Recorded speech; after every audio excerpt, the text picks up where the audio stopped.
بارك الله لنا ولكم في القرآن العظيم ونفعني وإياكم بالآيات والذكر الحكيم. وعن أبي هريرة رضي الله تعالى عنه قال قال رسول الله صلى الله عليه وسلم أفضل الصيام بعد رمضان شهر الله المحرم وأفضل الصلاة بعد الفريضة. اللهم صل على محمد وعلى آل محمد كما صليت على إبراهيم وعلى آل إبراهيم إنك حميد مجيد. সম্মানিত মুসল্লিয়ানে কিরাম, ব্রাদার ইসলাম, আল্লাহ পাক রব্বুল আলামিনের অশেষ ফজলের করম যে মুহররম মাসের প্রথম জুমআ হলো আজকে। এই জুমআর দিনে আমাদেরকে রব্বুল আলামিন আগে ভাগে মসজিদে আসার, বসার এবং কথা বলার, শোনার সুযোগ দিয়েছেন, তৌফিক দিয়েছেন। আমরা বলি আলহামদুলিল্লাহ, আলহামদুলিল্লাহ। ব্রাদার ইসলাম, মুহররম মাস শুরু হইলে মুহররম সম্পর্কে আলোচনা করা হয়। মুহররমের মধ্যে একটি দিন আছে আশুরা। এই আশুরার দিনের করণীয় এবং বর্জনীয় বিষয় নিয়ে স্বাভাবিকভাবে আলোচনা করা হয়। আর এটাই নিয়ম, যখন যেই জিনিস আসবে ওই সাবজেক্ট নিয়ে আলোচনা করা, এটাই স্বাভাবিক নিয়ম। মুহররম মাস হলো আরবি মাসে, আরবি বছরের প্রথম মাস। ইংরেজিতে প্রথম মাস জানুয়ারি, বাংলাতে প্রথম মাস বৈশাখ। আরবিতেও আরবি মাস বছরের প্রথম মাস হলো মুহররম মাস। এই মুহররম মাসের আজকে হলো 3 তারিখ, গত বুধবার থেকে শুরু হয়েছে। তাহলে মুহররম মাস আরবি বছরের প্রথম মাস হিসাবে আরবি বছর নতুন ভাবে শুরু হয়েছে এই মুহররম থেকে। আরবি নববর্ষ মুহররম থেকেই শুরু। একটা বছর অতিবাহিত হয়েছে, শেষ হয়েছে আরবি গণনা অনুযায়ী জিলহজ মাসের শেষে বছর শেষ হয়েছে। মুহররম মাসের 1 তারিখ থেকে আরবি নববর্ষ শুরু হয়েছে। আমরা মুসলমান, কিন্তু আরবি নববর্ষ কখন হয়, কোন মাস থেকে শুরু হচ্ছে, আমার ধারণা মেজরিটি মুসলমান বাংলাদেশের এটা জানে না।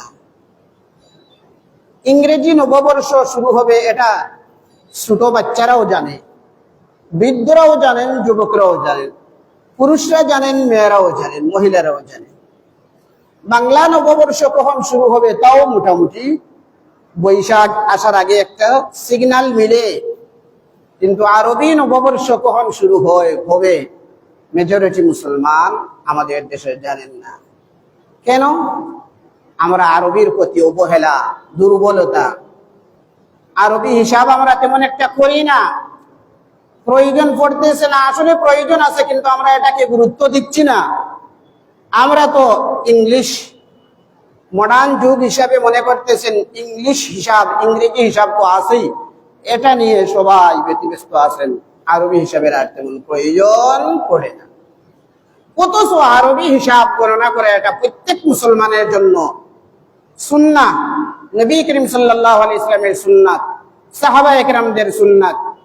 এবং আরবি হিসাব গণনা রাখা এটি হলো ফতোয়ার কিতাব অনুযায়ী ফরজে কিফায়া। মানে কিছু মানুষ এই হিসাব রাখতেই হবে। কিছু মুসলমান যদি হিসাব রাখেন, বাকি সবার পক্ষ থেকে আদায় হবে। যেমনি ভাবে জানাজার নামাজ পড়া ফরজে কিফায়া, কিছু রাখলে, কিছু মানুষ পড়লে সবার পক্ষ থেকে আদায় হয়, এইভাবে আরবি গণনা জেনে রাখা এটাও ফরজে কিফায়া। কেন আরবি গণনা রাখবেন? আরবি ইবাদত, আরবি গণনার সাথে ইবাদত সম্পৃক্ত।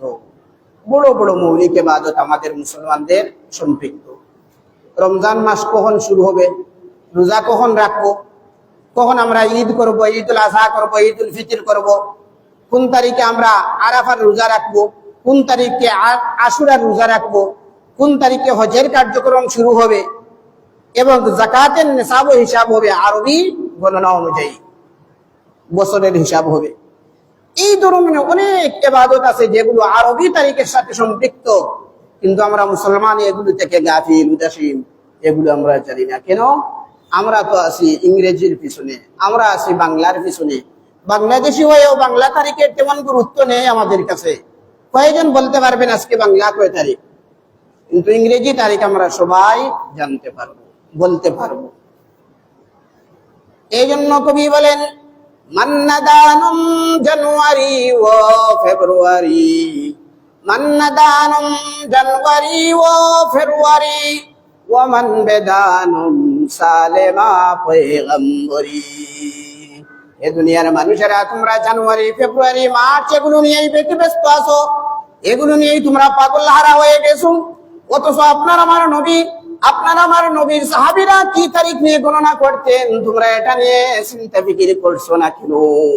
অথচ আমরা হলাম সেই নবীর উম্মত, সেই সাহাবায়ে কেরামদের অনুসারী যারা আরবি গণনা শুরু করেছিলেন। এই জন্য আমরা আরবির প্রতিও গুরুত্ব দেওয়া চাই।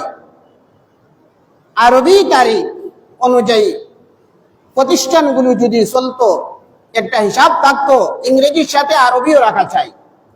হ্যাঁ, সব প্রতিষ্ঠান না থাকলেও কিছু কিছু প্রতিষ্ঠান আছে, সরকারি কোনো প্রতিষ্ঠানে থাকতে পারে। তবে আমার জানা মতো বাংলাদেশের কওমি মাদ্রাসা যেগুলো আছে, এগুলোতে আরবি তারিখ অনুযায়ী হুজুরদের দস্তখত হয়, ছাত্রদেরও হাজিরা নেওয়া হয় আরবি তারিখ অনুযায়ী, মাদ্রাসা বন্ধ হয় আরবি তারিখ অনুযায়ী। এ ধরনের কিছু প্রতিষ্ঠান থাকা চাই যেগুলোতে আরবি হিসাব গণনা হবে। আমি একটা মসজিদ পেয়েছিলাম এই বড়ইকান্দি ইউনিয়নে, সনুপাড়া মসজিদ।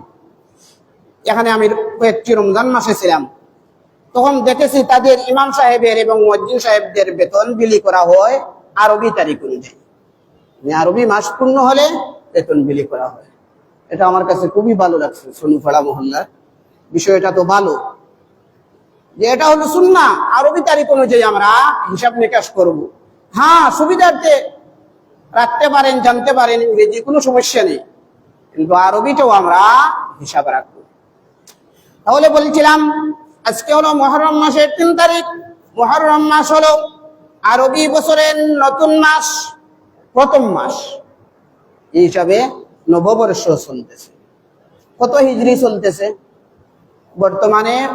এই যে শুরু হয়েছে মুহররম, 1448 হিজরি শুরু হলো, শেষ হয়েছে 1447 হিজরি। জিলহজ মাসে শেষ হয়েছে বছর, 1447 হিজরি শেষ হলো। আর মুহররম থেকে শুরু হচ্ছে চলমান কত হিজরি? 1448 হিজরি। এটাও আমরা জানি না। এই আরবি মাস 12টি মাসের নাম কয়জন মুসলমান বলতে পারবে? মনে হয় না তেমন কিছু মুসলমান বলতে পারবে। এই আরবি যে হিসাবটা, গণনাটা শুরু হয়েছে, আমরা যে 1448 হিজরি চলমান বলতেছি, এটা কখন থেকে শুরু হয়েছে এই ইতিহাসও আছে। ইসলামের দ্বিতীয় খলিফা আমিরুল মুমিনিন হযরত উমর রাদিয়াল্লাহু আনহু যখন খলিফা হলেন, খলিফা হওয়ার 4র্থ বছর উনার,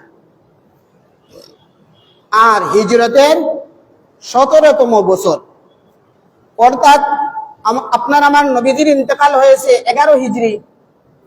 তারপরে খলিফা হলেন হযরত আবু বকর রাদিয়াল্লাহু আনহু, উনার ইন্তেকাল হয়েছে 13 হিজরি। তারপরে খলিফা হলেন হযরত উমর রাদিয়াল্লাহু আনহু, উনার খেলাফতের 4র্থ বছর মানে হিজরতের 17তম বছর উনি এই হিসাব নিকাশ শুরু করলেন আরবি গণনা। কি হিসাব নিকাশ শুরু করলেন? উনি আমিরুল মুমিনিন, রাষ্ট্রপ্রধান হওয়ার সুবিধার্থে উনার কাছে বিভিন্ন রাষ্ট্র থেকে চিঠি আসতো। এই চিঠিগুলোর মধ্যে ইংরেজি তারিখ লেখা থাকতো, কিন্তু মুসলমানগণ তারা তো আরবি তারিখ অনেক ক্ষেত্রে হিসাব নিকাশ রাখতেন। এখন তারা এই ইংরেজি তারিখ আর আরবি তারিখে একটা বিভ্রান্ত হয়ে যেত। এই জন্য আমিরুল মুমিনিন হযরত ওমর রাদিয়াল্লাহু আনহু পরামর্শ করলেন সাহাবায়ে কেরামদের সাথে, তৎকালীন যুগের যারা ছিলেন, যে আমরা একটা তারিখ, আরবি তারিখ নির্দিষ্ট করে ফেলি, যেইভাবে ইংরেজি তারিখও আছে সেইভাবে আরবি তারিখ। তখন আলোচনা সাপেক্ষে বলা হইল যে আমাদের আরবি তারিখ কোন বছর থেকে আমরা গণনা শুরু করব। হিসাবটা যে শুরু হবে, ইংরেজি যেই তারিখ আছে, বর্তমানে কত সাল চলতেছে? 26 সাল। এটা তো 2026। 2026 ঈসাই আমরা বলি, বা উর্দুতে বললে ঈসাউই, বাংলায় বলা হয় খ্রিস্টাব্দ। এই হিসাবটা কখন থেকে শুরু হয়েছে? এই যে 2026 সাল বলা হচ্ছে, 2026 বছর অতিবাহিত হয়েছে, এটা কখন থেকে? হ্যাঁ, খ্রিস্টাব্দ। কিসের খ্রিস্টাব্দ? আপনি কি বলতেছেন? হ্যাঁ, এটা বোঝার জন্য আমি বলতেছি, অসুবিধা নেই। যে ঈসা আলাইহিস সালাম, আমাদের নবীর আগে যে নবী ছিলেন ঈসা আলাইহিস সালাম, উনার জন্ম যেই বছর হয়েছিল এই বছর থেকে হিসাব শুরু হয়েছে। এই হিসাবে কি 2026 সাল চলতেছে। যিশু খ্রিস্ট, তারা বলে তাদের বাইবেলের ভাষা অনুযায়ী যিশু খ্রিস্টের জন্ম যেই বছর হয়েছিল এই বছর থেকে হিসাব শুরু হয়েছে, ওই হিসাবে 2026 সাল চলতেছে, ঈসা আলাইহিস সালামের জন্মের সাল থেকে। তাহলে ঈসা নবীর জন্মের বছর থেকে গণনা করে বর্তমানে 2026 সাল। তাহলে এই যে 26 সাল ইংরেজি গণনার একটা সূচনা আমরা জানতে পারলাম কোথায় থেকে শুরু হয়েছে। এই জন্য খ্রিস্টাব্দ বলা হয়। খ্রিস্টানদের এটি তারিখ, তাদের নবী থেকে শুরু হয়েছিল। এবার আপনার আমার নবীর আরবি তারিখ হযরত ওমর রাদিয়াল্লাহু আনহু শুরু করবেন, কোন বছর থেকে শুরু করবেন, এটা নিয়ে সাহাবায়ে কেরামদের পরামর্শ সভায় বিভিন্ন মতামত চলে আসলো। কেউ বললেন খ্রিস্টানরা যেহেতু তাদের নবীর জন্মের বছর থেকে হিসাব শুরু করেছে, তাহলে আমাদের নবীরও জন্ম যেই বছর হয়েছিল সেই বছর থেকেও আমরা আরবি গণনা শুরু করি। একটা মতামত এইভাবে আসলো। কিন্তু বড় বড় সাহাবায়ে কেরাম বললেন না,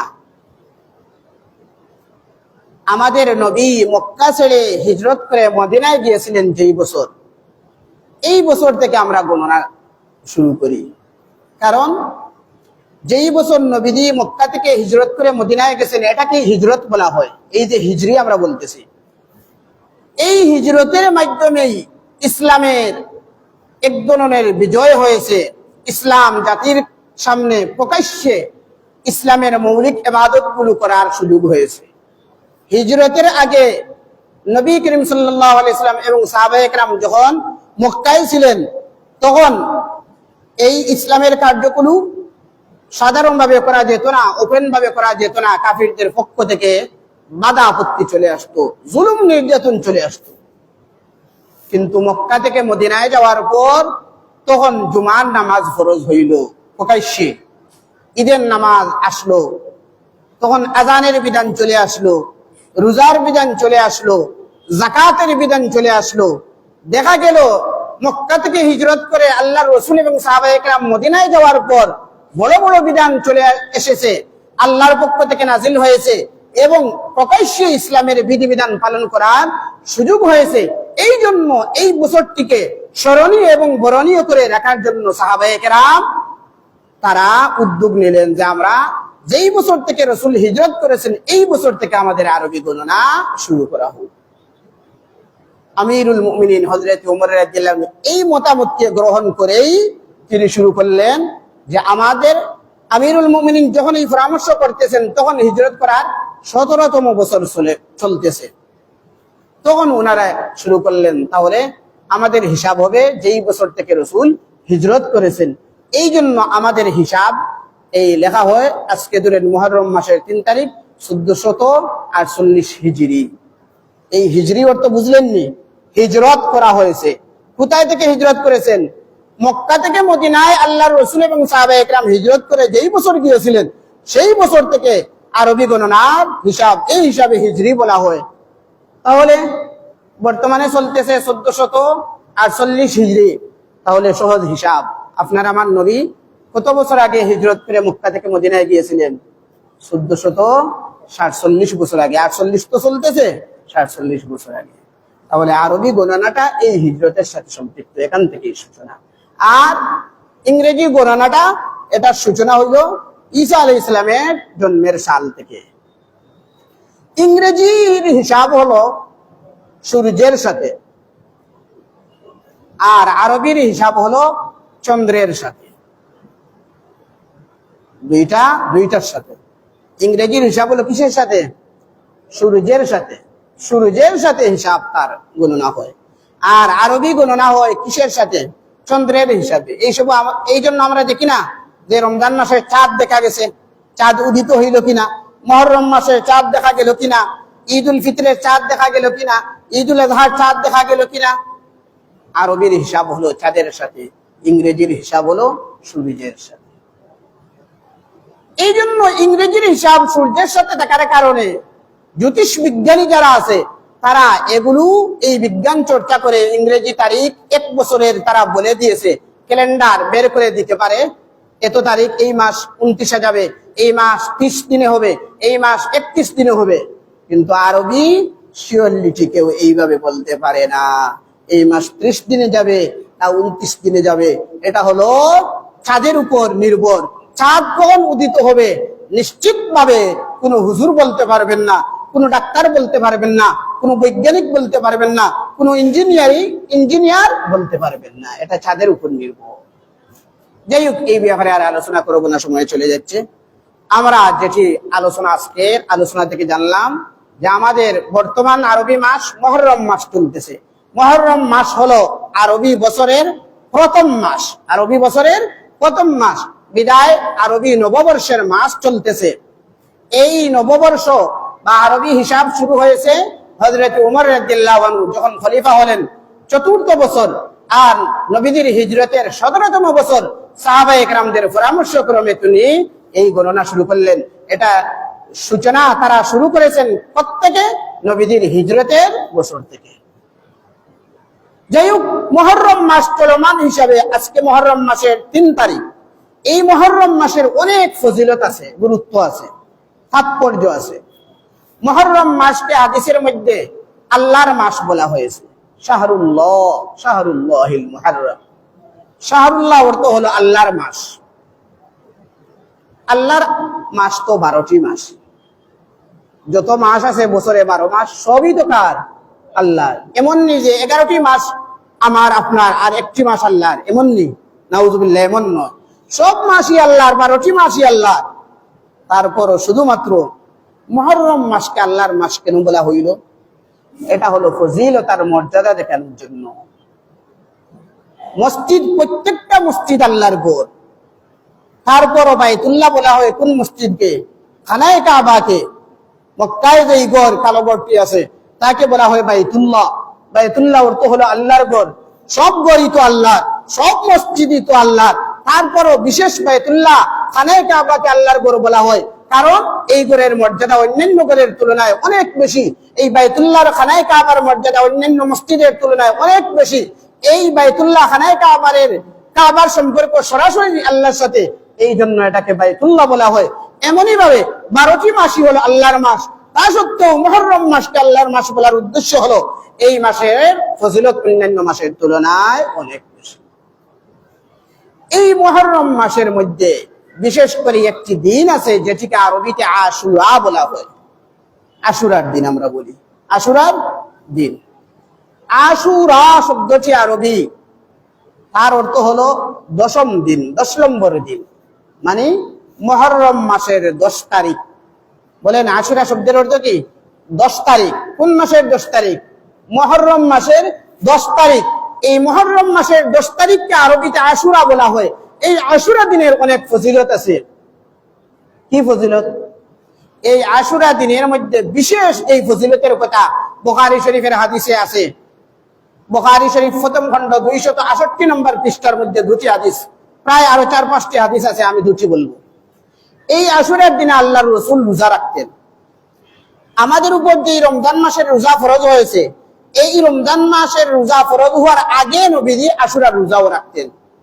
কেউ কেউ বলতেছেন আশুরার রোজা ফরজ ছিল, পরে যখন রমজান মাসের রোজা ফরজ হয়েছে তখন আশুরার রোজা নফল হিসাবে চালু আছে। এটি খুদ বুখারী শরীফের বর্ণনা। আম্মা জান আয়েশা রাদিয়াল্লাহু আনহা থেকে বর্ণিত। আন আয়েশা রাদিয়াল্লাহু আনহা قالت كان يوم عاشوراء تصومه قريش في الجاهلية وكان رسول الله صلى الله عليه وسلم يصوم في الجاهلية فلما قدم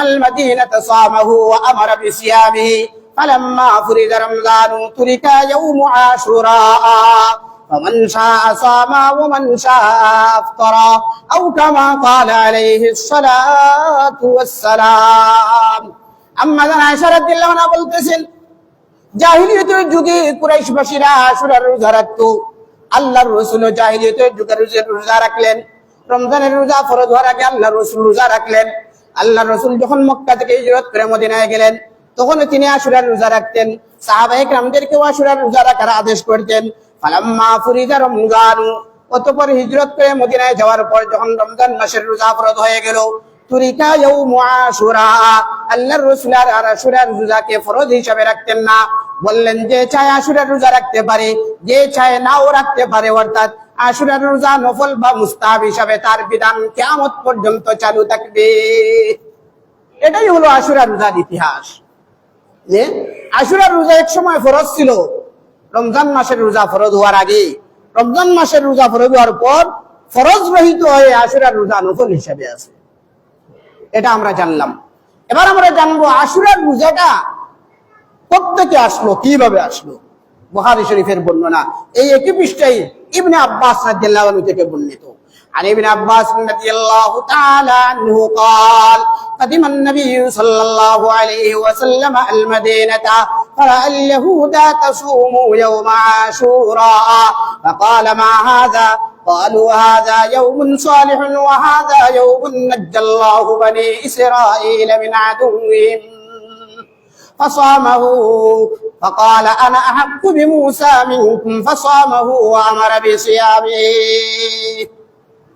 রাইসুল মুফাসসিরিন আব্দুল্লাহ ইবনে আব্বাস রাদিয়াল্লাহু বলতেছেন আল্লাহর রাসূল যখন হিজরত করে মক্কা থেকে মদিনায় গেলেন গিয়ে দেখলেন তারা আল ইয়াহুদা তাসুমু ইয়াউমা আশুরা ইহুদি বাসীরা আশুরার রোজা রাখে মানে মুহররম মাসের 10 তারিখে রোজা রাখে মদিনার আশেপাশে ইহুদিদের বসতি ছিল এই জন্য রাসূল হিজরত করে মদিনায় যাওয়ার পর দেখলেন ইহুদি বাসীরা রোজা রাখতেছে তখন রাসূল তাদেরকে জিজ্ঞাসা করলেন মা হাদা এর কারণ কি আপনারা এই আশুরার দিনে মুহররম মাসের 10 তারিখে রোজা রাখেন বিশেষ করে এর কারণটা কি তখন তারা বলল হাদা ইয়াউমুন সালিহুন হাদা ইয়াউমুন নাজ্জাল্লাহু বানি ইসরাঈল মিন আদুওয়িহিম তারা বলল এই দিনটি হলো পুণ্যময় দিন বরকতময় দিন কল্যাণকর দিন এই দিনে নাজ্জাল্লাহু বানি ইসরাঈল মিন আদুওয়িহিম এই দিনে আল্লাহ তাআলা মুসা আলাইহিস সালাম এবং তার উম্মতদেরকে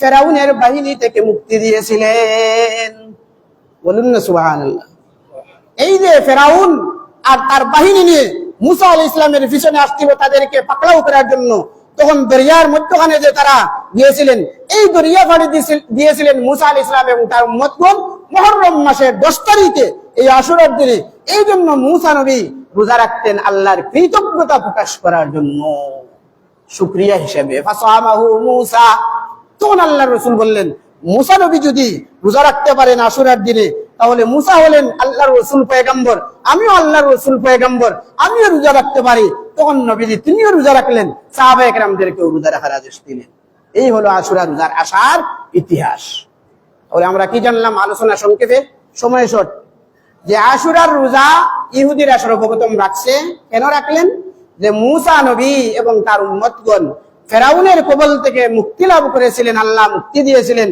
এই মুহররম মাসের 10 তারিখ আশুরার দিনে এই জন্য মুসা নবী আল্লাহর শুকরিয়া আদায় করার জন্য রোজা রেখেছেন আমাদের নবী রোজা রেখেছেন এই জন্য আমরা রোজা রাখতে পারি এটি হলো আশুরা রোজার ইতিহাস এবার আসুন আশুরা রোজা রাখলে ফজিলতটা কি লাভটা কি মুসলিম শরীফের বর্ণনা আন নবী হুরায়রা রাদিয়াল্লাহু তাআলা আনহু قال قال رسول الله صلى الله عليه وسلم احتسب على الله ان يكفر السنه التي قبله আল্লাহর রাসূল বলতেছেন আমি আল্লাহর উপর বিশ্বাস রেখে বলতেছি কেউ যদি ঈমানের কিনার সাথে আশুরার রোজা রাখে তাহলে আল্লাহ তার পিছনের 1 বছরের গুনাহ maaf করে দিবেন এক বছরের গুনাহ মাফ হবে আশুরার রোজা রাখলে। এই হলো আশুরার রোজার ফজিলত, আশুরার রোজা রাখার ফজিলত। তাহলে আশুরার রোজা হলো মুহররম মাসের 10 তারিখ। এই জন্য আমরা যদি সম্ভব হয় মুহররম মাসের 10 তারিখ রোজা রাখবো। আমাদের দেশের তারিখ অনুযায়ী মুহররম মাসের 10 তারিখ আগামী শুক্রবার হবে। আজকে যেহেতু 3 তারিখ, সেই হিসাবে আগামী শুক্রবার। তবে এখানে মাসলা হলো একটা, যে আল্লাহর রসুল ইন্তেকালের আগের বছর বলে গিয়েছেন যে রসুল প্রথমে একটা করে রোজা রাখতেন আশুরার, মুহররম মাসের 10 তারিখে। পরে রসুল বললেন, আরে এই দিনই তো ইহুদিরাও রোজা রাখে, তারা একদিন রোজা রাখে, তাহলে আমরা তাদের সাদৃশ্যতা অবলম্বন করব না, আমরাও রোজা রাখবো, তবে আমরা তাদের বিরোধিতা করে 2 দিন রোজা রাখবো। রসুল বললেন, আগামী বছর থেকে আমরা আশুরার 9 তারিখ এবং 10 তারিখে রোজা রাখবো, অথবা কেউ যদি 9 তারিখ পারে না তাহলে 10 এবং 11 তারিখে রোজা রাখবে। এই জন্য আশুরার রোজা যদি শুধুমাত্র কেউ 10 তারিখে রাখে, এটা মাকরুহ হয়, অপছন্দনীয়। হ্যাঁ, শুধু একটা রাখলেও সওয়াব হবে, তবে উত্তম আর বেটার হলো 2 দিন রোজা রাখা, চাই হয়তো মুহররম মাসের 9-10 অথবা 10-11 তারিখে। তাহলে আশুরার দিনের আমরা ফজিলত জানলাম, এটা মুসা নবীর কাছ থেকে, তার যুগ থেকে এসেছে। এই দিন রোজা রাখার অনেক ফজিলত আছে। এবার আমরা দেখি যে আমাদের দেশ সহ বিভিন্ন দেশে আশুরার দিন আসলে, মুহররম মাসের 10 তারিখ আসলে তাজিয়া মিছিল করা হয়, বিভিন্ন রং করা হয়, আর চাকু নিয়ে গায়ে আশ্রানো হয়, পাড় দেওয়া হয়, রক্ত বের করা হয়, রক্ত রঞ্জিত হয়। এগুলো আবার কোত্থেকে আসলো? এগুলো কি? এগুলোর ইতিহাস দেখেন। এই মুহররম মাসের 10 তারিখে আপনার আমার নবীজির কলিজার টুকরা দৌহিত্র হযরতে হুসাইন রাদিয়াল্লাহু আনহু শহীদ হয়েছিলেন কারবালার প্রান্তরে। ইরাকের কারবালার প্রান্তরে মজলুম, নিষ্পেষিত, নির্যাতিত হয়ে হযরত হুসাইন রাদিয়াল্লাহু আনহু সপরিবারে তাকে শহীদ করা হয়েছিল। ইয়াজিদের পক্ষ থেকে উবাইদুল্লাহ বিন জিয়াদের বাহিনী তাকে শহীদ করেছিল। এই জন্য কারবালার ইতিহাস আমরা সবাই বেদনাদায়ক হিসাবে এটাকে স্মরণ করি এবং জানি। হৃদয় বিদারক ঘটনা। এই কারবালার ঘটনাকে স্মরণ করার জন্য একগুলো মানুষ মুহররমের 10 তারিখে তাজিয়া মিছিল করে, গায়ে রক্ত বের করেন, যে হুসাইন শহীদ হয়েছেন, তাহলে আমার গায়ে থেকে শরীর থেকে রক্ত বের করব। এটা হুসাইনের প্রতি সহমর্মিতা দেখানোর জন্য করেন। আসলে এখানে সহমর্মিতার কোনো কিছু নেই। এগুলো নিতান্ত ভ্রান্ত ধারণা। হুসাইন রাদিয়াল্লাহু আনহু শহীদ হয়েছেন, তাকে মজলুম, নির্যাতিত করে শহীদ করা হয়েছে, এতে কোনো সন্দেহ নাই। আমরা এই ঘটনাকে হৃদয় বিদারক এবং আর্তনাদ হিসাবে এটাও আমরা স্মরণ করি, শ্রদ্ধার সাথে এটাও আমরা এই দিন আসলে আমরা হুসাইন রাদিয়াল্লাহু আনহু এবং তার পরিবারের জন্য দোয়া করব, আহলে বাইতের জন্য। কিন্তু তার মহব্বত দেখিয়ে যে গায়ে রক্ত বের করা, তাজিয়া মিছিল করা, এটা সাহাবায়ে কেরাম করেন নাই, এটা তাবিঈন, আইম্মা, মুজতাহিদিন কেউ করেন নাই। এটা ইসলামের শিক্ষা নয়। দেখেন, আশুরার দিনের ফজিলত রাসূলের যুগের আগ থেকে শুনতেছে। আর হুসাইন রাদিয়াল্লাহু আনহু শহীদ হয়েছেন রাসূলের ইন্তেকালের 50 বছর পরে। কত বছর পরে? তাহলে রাসূলের ইন্তেকালের 50 বছর পরে হুসাইন রাদিয়াল্লাহু আনহু শহীদ হলেন। তাহলে বোঝা গেল আশুরার দিনের ফজিলত মর্যাদা আগ থেকেই চলমান। হুসাইন রাদিয়াল্লাহু আনহু শহীদ হওয়ার কারণে মুহররমের দিনের ফজিলত হয়ে গেছে বা কোনো কিছু হয়ে গেছে, এটা নিতান্তই ভুল ধারণা। রাসূলের ইন্তেকালের 50 বছর পরে 61 হিজরিতে হযরত হুসাইন রাদিয়াল্লাহু আনহুকে শহীদ করা হয়েছে। তাহলে মুহররম মাসের 10 তারিখে অর্থাৎ আশুরার দিনে হুসাইন রাদিয়াল্লাহু আনহু শহীদ হওয়ার সাথে এখানে কোনো সম্পর্ক নেই। এই দিনে হুসাইন রাদিয়াল্লাহু আনহু শহীদ হয়েছেন, এই জন্য এটা হৃদয় বিদারক ঘটনা, মুসলমানদের জন্য ঐতিহাসিক ঘটনা, স্মরণীয় বরণীয় হয়ে রাখার এটা ঘটনা, এটা আমরা মানি, এটা ঠিক আছে। কিন্তু এই দিনকে উপলক্ষ করে তাজিয়া মিছিল করা, এটা বিজাতিদের কালচার, কোন মুসলমানের কালচার হতে পারে না। এই জন্য তাজিয়া মিছিল করা মুহররম মাস আসলে 10 তারিখে হোক আর 9 তারিখে, এই দিন আল্লাহর রাসূল রোজা রেখেছেন, সাহাবায়ে কেরাম রোজা রেখেছেন, আপনি আমি রোজা রাখবো মুহররম মাসের 10 তারিখ 9 তারিখ। এই দিনে শরীর থেকে রক্ত বের করা আর তাজিয়া মিছিল করা আর মাতম প্রকাশ করা, এটা ইসলামের শিক্ষা নয়। এটা বিজাতিদের কালচার মুসলমানদের মধ্যে ঢুকে গেছে। এই জিনিসটা কে বুঝবে আর কে বুঝাইবে? মুহররমের 10 তারিখে এই মিছিল করা আর মাতম মুর্শিয়া এগুলো নয়। এই জন্য বলা হয় মুহররম মাস আসলে আমরা ত্যাগ তিতিক্ষা চাই, মাতম আর বেদনা এগুলো চাই না। মানে মুহররম মাস থেকে আমরা শিক্ষা নেই। হযরত হুসাইন রাদিয়াল্লাহু আনহু কারবালার প্রান্তরে তিনি শহীদ হয়ে আমাদেরকে কি শিক্ষা দিয়েছেন? শিক্ষা দিয়েছেন যে হুসাইন রাদিয়াল্লাহু আনহু হক পথে ছিলেন, সঠিক পথে ছিলেন।